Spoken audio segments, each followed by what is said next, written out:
ஆனா எவ்வளவு நேரம் தான் ஒய்ஃபோட மூஞ்சிக்கு பாத்துட்டு இருக்க போறீங்க?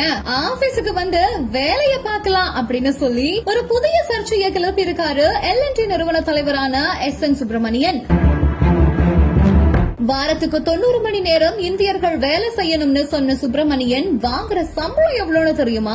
வருஷத்துக்கு இத்தனை கோடிய சம்பளமா வாங்குற இவரு எப்படி ஒரு சாதாரண தொழிலாளர்களோட உழைப்ப சுரண்ட அளவுக்கு பேச முடியும்னு பல விமர்சனங்களை சந்திக்க நேரிட்டது எப்படி? சென்னையில பிறந்த SN சுப்பிரமணியத்தோட L&T நிறுவனத்துல 40 ஆண்டுகளுக்கு முன்னாடி ப்ராஜெக்ட் பிளானிங் இன்ஜினியர், அதாவது திட்ட வகுப்பு பொறியாளரா பணியில சேர்ந்தாரு. உழைப்பால படிப்படியா பல வளர்ச்சிகள் அடைந்த இவரு 2023ஆம் ஆண்டு அந்த நிறுவன தலைவரா பொறுப்பேற்றாரு. இந்த நிலையில தான் L&T நிறுவன ஊழியர்களோட காணொலி வாயிலா உரையாற்றிய SN சுப்பிரமணியன், உங்களை ஞாயிற்றுக்கிழமைகள்ல வேலை பார்க்க வைக்க முடியலையே அப்படின்னு வருத்தம் தனக்கு இருக்கிறதா சொல்லிருக்காரு. இது அனைவரையுமே அதிர்ச்சிக்குள்ளாக்கி இருக்குது.